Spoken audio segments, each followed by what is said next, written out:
नमस्कार विद्यार्थियों। हम कर रहे थे औद्योगिक क्रांति।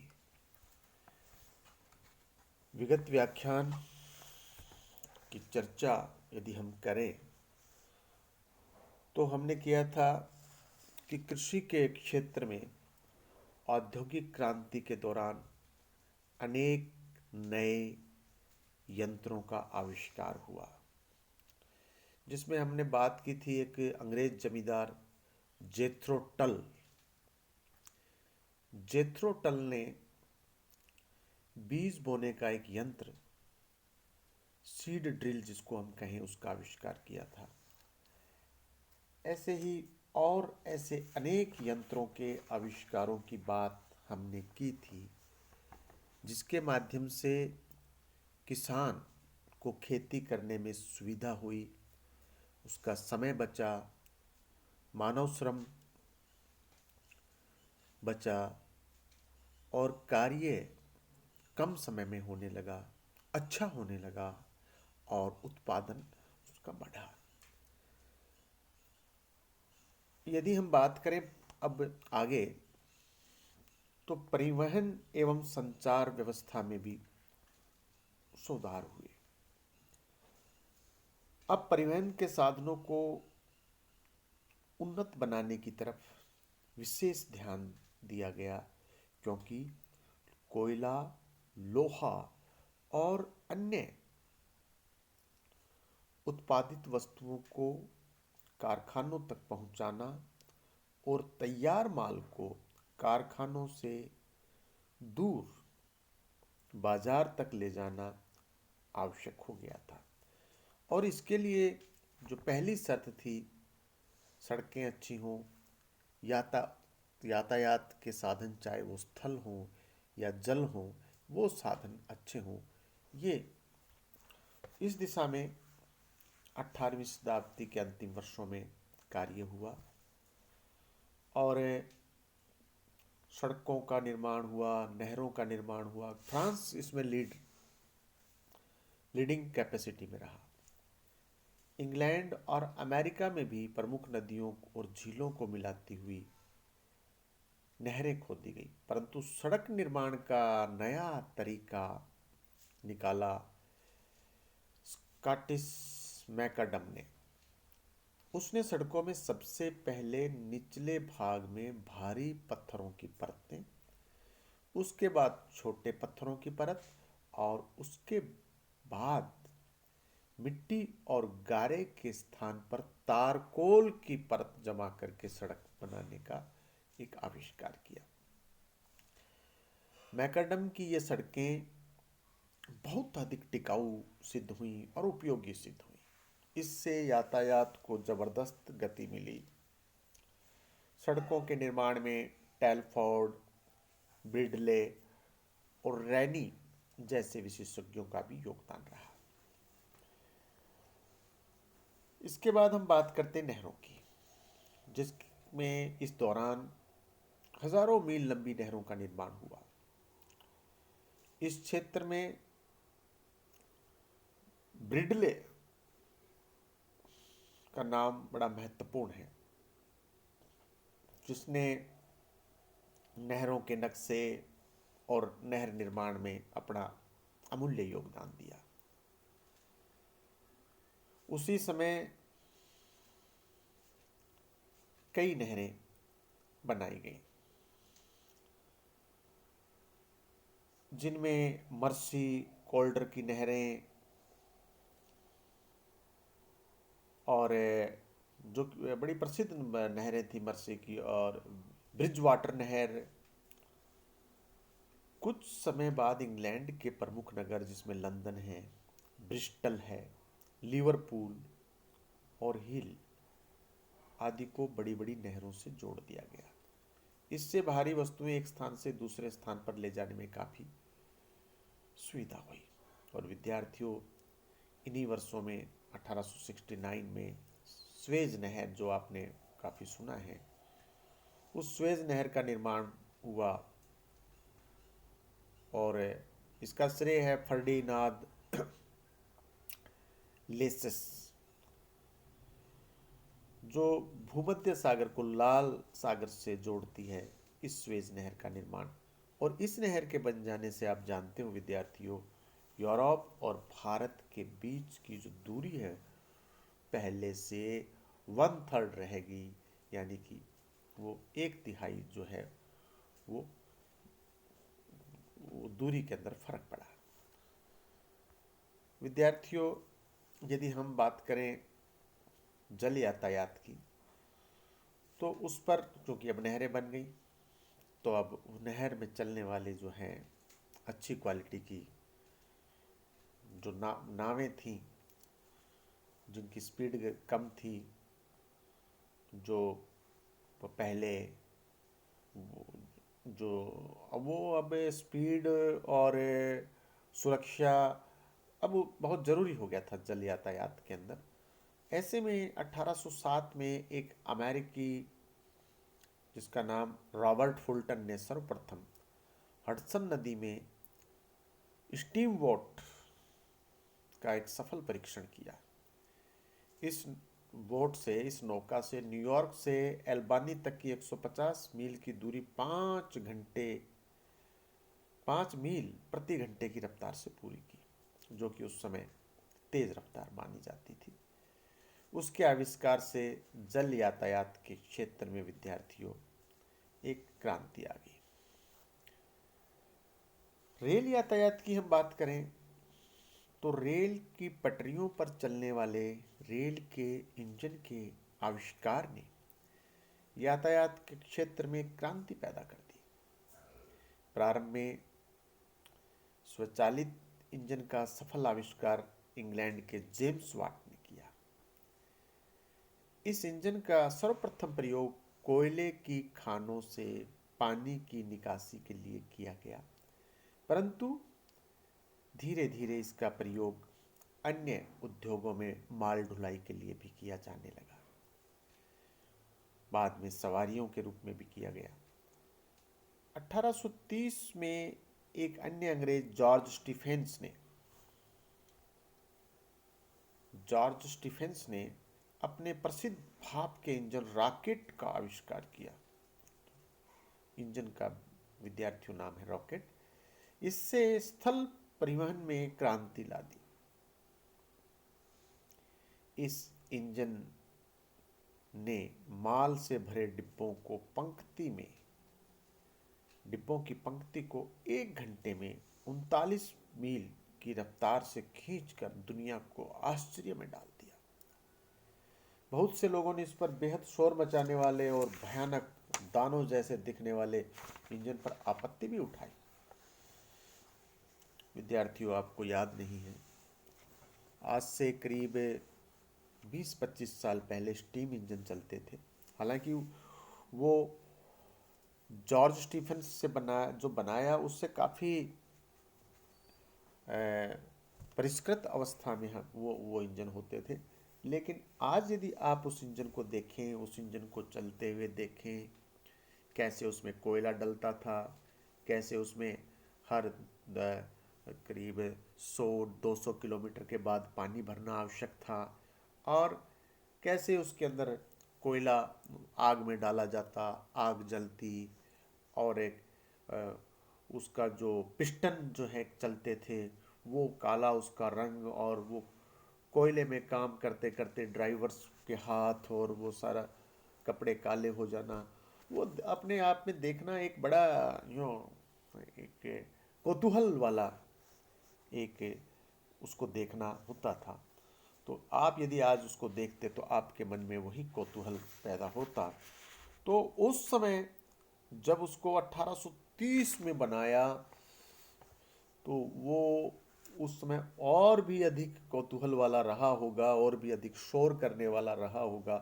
तो लोगों ने उस पर आपत्ति उठाई, और कुछ को यह भी डर लगा कि इससे ये जो धुआं निकल रहा है, काला धुआं, ऐसे धुएं के बादल बन जाते थे विद्यार्थियों। उस धुएं से वायु प्रदूषित हो जाएगी, किसानों को हानि पहुंचेगी। ये कुछ आपत्तियां लोगों ने उठाई। इस प्रकार की आपत्तियों के उपरांत भी यूरोप के देशों में रेल मार्गों की मांग बढ़ती गई और हजारों मील लंबे रेल मार्ग बनाए बनाए गए। और ये रेल मार्ग माल ढोने के लिए तो थे ही, और यात्रा के लिए भी एक सरल, सुलभ और लोकप्रिय साधन के रूप में काम आने लगे। यात्री ट्रेनों में सुधार का सिलसिला आज तक भी जारी है और अधिक सुरक्षित बनाया जाने लगा। उसमें भी तेज गति से चलने वाले और भी इंजन आ गए। ड्राइविंग कारों, स्लीपिंग कारों और मुलायम कोचों की व्यवस्था की गई, जिससे ट्रेन की यात्रा पहले से अपेक्षाकृत आरामदेह होती गई। विद्यार्थियों, 1880 के आसपास पेट्रोल इंजन के आविष्कार ने पुनः हलचल पैदा कर दी। प्रारंभ में चालक शक्ति के रूप में इसका उपयोग मोटर लॉन्च, बाइसिकल और मोटर बग्घी में किया गया था।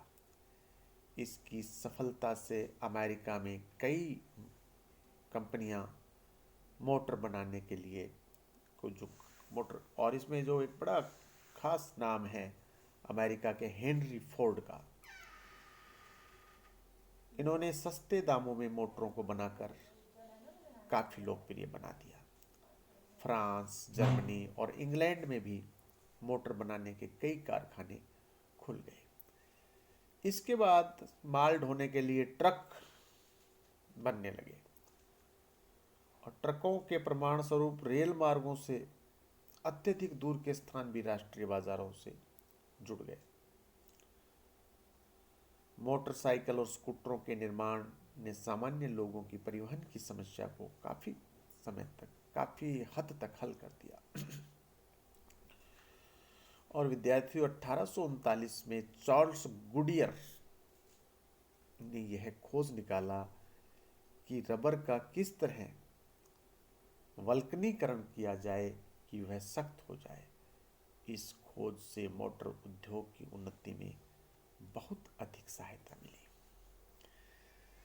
विद्यार्थियों, बात यदि की जाए अंतरिक्ष यातायात की, तो मनुष्य का एक सपना प्राचीन काल से रहा कि पक्षियों की तरह वह भी हवा में उड़े। और पुनर्जागरण काल में एक इंजीनियर, वैज्ञानिक कहें, लियोनार्डो डी विंसी ने उड़ने का रहस्य खोजने का एक प्रयास किया था, हालांकि असफल रहा। 18वीं सदी के अंत में कुछ फ्रांसीसी गैस गुब्बारों की सहायता से हवा में उड़ने में सफल रहे, कुछ फ्रांस के लोग। 1890 के आसपास जर्मनी के काउंट वॉन जिपलिन ने हाइड्रोजन से भरे बड़े वायुयानों के डिजाइन बनाए, परंतु कामयाबी नहीं मिली। विद्यार्थियों, कामयाबी मिली 1903 में। अमेरिका के विल्बर राइट और ऑरविले राइट, जो दो भाई थे, इतिहास में राइट ब्रदर्स के नाम से इनको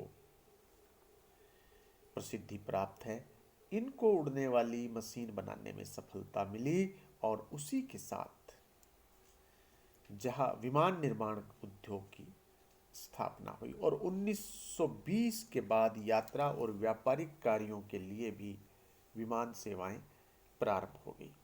विमानों के आविष्कार ने आधुनिक युद्ध कला को भी बहुत अधिक प्रभावित किया। विद्यार्थियों, जब यातायात की बात होती है तो डाक संचार व्यवस्था की बात भी होती है। संचार व्यवस्था के क्षेत्र में भी अनेक महत्वपूर्ण सुधार हुए।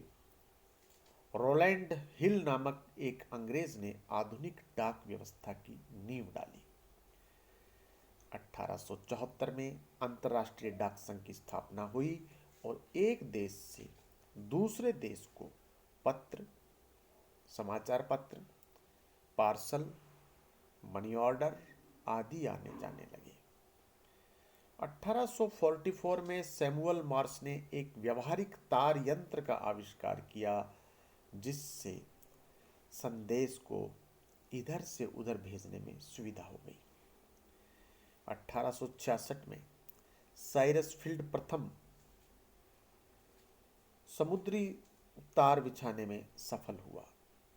और विद्यार्थियों, आप जानते हैं 1876 में ग्राहम बेल ने टेलीफोन का आविष्कार करके संचार व्यवस्था को बदल दिया। 1896 में मार्कोनी, जो कि इटालियन था, ने बेतार के तार से तार भेजने की मशीन बनाई। इसके बाद रेडियो तथा ब्रॉडकास्टिंग स्टेशन का समय आया और फिर अंत में टेलीविज़न शुरू हुआ। इस प्रकार संचार व्यवस्था का भी कायाकल्प हो गया। विद्यार्थियों, उद्योगों के क्षेत्र में भी काफ़ी क्रांतिकारी परिवर्तन हुए और औद्योगिक क्रांति की जो प्रथम झलक है वो सूती वस्त्र उद्योग में देखने को मिलती है। वैसे 17वीं शताब्दी से ही इंग्लैंड में सूत का उपयोग व्यापक पैमाने पर शुरू हो गया था, परंतु वस्त्र बनाने की पुरानी पद्धति में कोई खास परिवर्तन नहीं आया था। सूती वस्त्रों की मांग इतनी बढ़ गई थी कि पुराने ढंग के चरखे काफी सूत नहीं काट सकते थे और पुराने करघों से उस मांग को पूरा करने लायक कपड़ा नहीं बुना जा सकता था।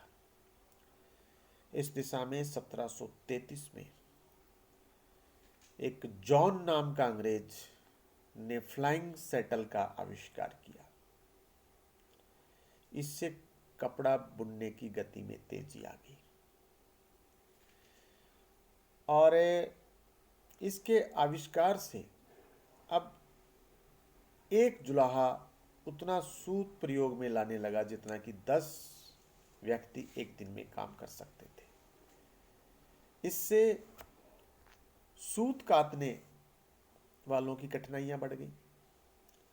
1874 में विद्यार्थियों क्षमा करना, 1764 में जेम्स हारग्रीव्स, सामने स्क्रीन पर है, ने एक ऐसे चरखे का आविष्कार किया जिसमें 8 सूत एक साथ काते जा सकते थे। यह मशीन बनावट में बहुत ही सादा थी और लकड़ी की बनी होती थी। इसे एक पहिए को घुमाने से इसमें एक पहिए को घुमाने से 8 तकवे एक साथ घूम सकते थे। इस प्रकार एक साथ ही 8 सूत काते जा सकते थे। हालांकि मजदूरों ने शुरू में इसका बहिष्कार किया क्योंकि इससे भय था कि इससे बेकारी फैल जाएगी। तो ऐसे सूत की जो कताई की एक मशीन की हम बात करें विद्यार्थियों, 1769 में रिचार्ड आर्कराइट ने सबसे पहले सूत काटने की मशीन बनाई जो हाथ से न चलकर जल शक्ति द्वारा चलती थी। क्योंकि ये एक बड़ी मशीन थी अतः इसका प्रयोग घरों में संभव नहीं था, अतः उन्हें रखने के लिए कारखाने बनाने पड़े। आर्कराइट ने धनी लोगों के साथ मिलकर बड़ी बड़ी मिलें कायम की जिससे विद्यार्थियों कारखाना पद्धति को प्रोत्साहन मिला। आर्कराइट की इस मशीन से दूसरे लोगों को भी प्रोत्साहन मिला और भी मशीनें इस दिशा में और भी यंत्र धीरे धीरे जो है वो आविष्कार और भी यंत्रों का होता गया और एक क्रांति वहाँ के उद्योग में, वहाँ की औद्योगिक व्यवस्था में उस दौरान हुई। शेष अगले व्याख्यान में विद्यार्थियों, आप सभी का बहुत बहुत धन्यवाद।